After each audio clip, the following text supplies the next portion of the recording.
કારણ કે એક સંતના સાનિધ્યમાં બેઠા શ્રી રામ અને 9મો પાટોત્સવ ખરેખર એક ધન્યવાદને પાત્ર છો તમે. આ તમે બોલાવ્યા છે ને અમે તમારા વખાણ કરી એવી વાત નથી, પણ સત્ય હોય ને સત્ય કહેવું પડે. બાપુ ગામમાં નથી એટલા ભેગા થતા, વગડામાં ભેગા થયા. બાપુ એક સંતનો પ્રતાપ છે, ભજનની ભૂમિ છે રામ. એટલે આપણે આનંદ જ કરવો છે, મોજ કરવી છે, પછી તમારી જેટલી તૈયારી હોય.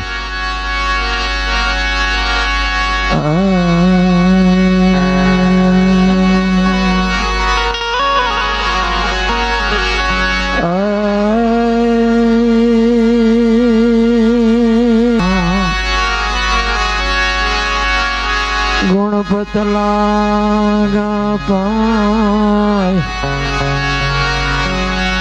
ઈશ્વરે સારા જવા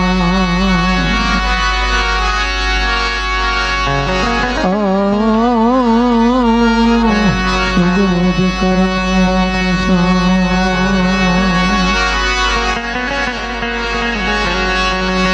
ઈશ્વરે સારા ધવા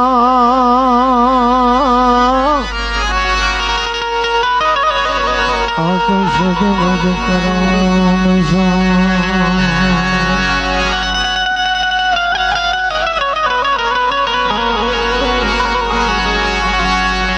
સંત મિલન કો જાય ન તજમાન મોય અભિમાન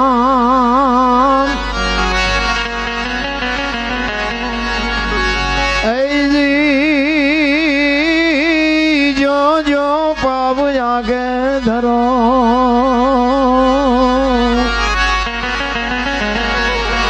तो कोटि अग्नि समान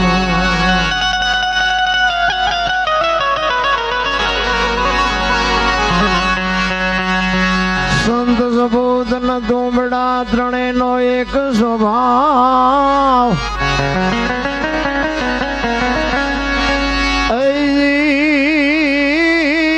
तारे पण मुड़ नहीं अन सदाय तारा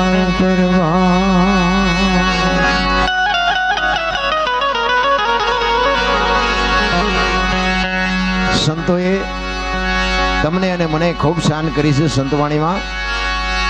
આપણી જે સંતોની ભૂમિ છે, આપણું જે કાઠિયાવાડ સૌરાષ્ટ્ર કચ્છ કાઠિયાવાડ ગુજરાત, એ બાપુ એક સંતોની ભૂમિ છે. બજરંગદાસ બાપા બગદાણામાં થઈ ગયા, પણ બાપુ આજ કોઈ ગામ એવું નહીં હોય કે બજરંગદાસ બાપાની ઝૂંપડી ન હોય. તમે વિચાર કરો કે આને કેવું ભજન કર્યું છે રામ. કાયા જની કુબડી ને પડછંદ જેના પ્રાણ, સંતને સુરા નિપ જાવતી આ હોરઠ રતનની ખાણ. આ બાપુ આપણી ધરતી એક એવી છે, જતી સતી સુરા બારવટિયા ભક્તો દાતારો સુરવીરો કવિઓ, અને બાપુ આ છે ને જન્મે બને નહીં, આ જન્મથી હોય. નકર બધાને બનાવવા છે. અમારો દીકરો ભગત થઈ જાય, લાખ રૂપિયા લઈ આવે. આની યુનિવર્સિટી નથી, જન્મથી હોય. એક કપાતર હોય ને ગામમાં, એક કપાતર એ જન્મથી જ હોય. ઘણા નથી કહેતા હારો હતો બગડી ગયો, બગડી નથી ગયો, બગડેલો જ હતો, ઓળખવા મોડું કર્યું. અરે આ ધરતીનો પાવર હોય. એક વિચાર કરજો, મીરાબાઈ જન્મમાં ક્યાં વી આવ્યા, રામદેવજી મહારાજ જન્મમાં ક્યાં વી આવ્યા. અખિલ બ્રહ્માંડ નો માલિક કૃષ્ણ પરમાત્મા જન્મો ક્યાં વી આવ્યો દ્વારકા. શું કામ આ ધરતીમાં? શું કામ બાપુ? મેં 20 વર્ષ કટારો આંકો આટો મારી આવ્યો, બધે વાતમાં કાંઈ છે નહીં. જાવ ઉજી આવો, કોઈ હાસું સરનામું નથી દેતું. અમે ગોકુળમાં ગયા હતા. ગોકુળમાં પછી એક બાપુ બેઠા હતા, નાનો એવો રૂમ હતો. અમે 7-8-10 જણા હતા, ગાડી લઈને આટો મારવા ગયા હતા. એટલે ઈ બાપુ હતા ને કે બેસી જાવ, ફરતા ફરતા અમે બધા બેસી ગયા. કે 100 રૂપિયા લાવો. મેં શાના? ઈ કે કાનુડા ને હિસકો નાખવાના. મેં કીધું અમારા 100 રૂપિયા બગડે ને કાનુડા ની નીંદર બગડે, ભલે હું તો. ઈ કે નાસ્તિક લાગો છો. મેં કીધું નાસ્તિક છે તેમાં તો કાનુડો અમારી ભેળો વિયો આવ્યો, દ્વારકા છે, અહીં તમે આટો મારવા આવ્યા, અહીં કઈ છે નહીં, તમે વેમમાં બેઠા છો. ઈ ભૂમિ મહાપુરુષોની ભૂમિ છે બાપુ, સંતોની ભૂમિ છે. તમે જો, અને ધરતીનો પાવર હોય, ધરતીની એક તાકાત હોય. આપણું સૌરાષ્ટ્ર છે એમાં અમુક સમય થાય ને એટલે કોઈ સંત થાય, કોઈ ભગત થાય. આપણી કચ્છની ધરતી છે એમાં અમુક સમય થાય ને એટલે અહીંયા એક સતી થાય, એક બારવટીયો થાય. રાજસ્થાનની ભૂમિ એવી છે કે અહીંયા એક સતી થાય, અને ગુજરાતની ભૂમિ એવી છે કે અહીંયા એકાદો હિજડો થાય. આ ધરતીના ટકા ઇનપા તમે જાઓ ને આટો મારો, તમારે મારો હોય તો એમાં બધા હિજડા હોય એવું નથી, પણ મોઢે હારી મૂછ ન હોય, ગમે જણને તેમાં આટો મારો.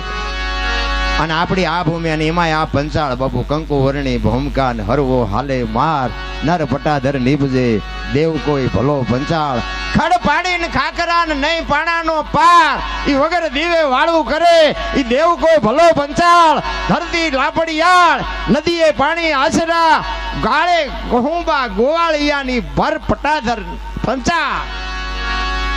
બાપુ ઈ ભૂમિ છે આ કંકુ વર્ણી ભૂમિકા. કવિઓને લખવું પડે બાપુ, કાંઈક તો પાવર છે ને આમાં. હવે એમાં આપણે જન્મ્યા છીએ એ કંઈક આપણી કમાણી નહીં હોય. હવે આયા કોક એવા કપાતર જન્મ્યા હોય ને પછી પતરાવની પાળમાં તેરિયા સીટીઓ મારતા હોય, શું સમજવું બાપુ? બની નો હકાય. આ જન્મથી હોય, અને આ જન્મ માટે બાપુ હારી માં હોય ને તો જ હારા સંતાન થાય. અત્યારનું વિજ્ઞાન બાપુ જો ને રાફડો ફાટ્યો છે, ફેશન કરવાય દેવી પડે, આપણું કઈ હાલે એવું છે નહીં. એમાં હું તો બેનું દીકરીઓને ખાસ કહું કે તમે તો દી ઉઠાડી દીધું હવે આ ફેશનમાં. હે દીકરી ધરાવીને દાન ને નીપજે કડવીને માળું નો હોય, જેહળ જકરા નીપજે જેની જનેતા હોથલ હોય. બાપુ હારી માં વગેરે હારા દીકરા નો થાય.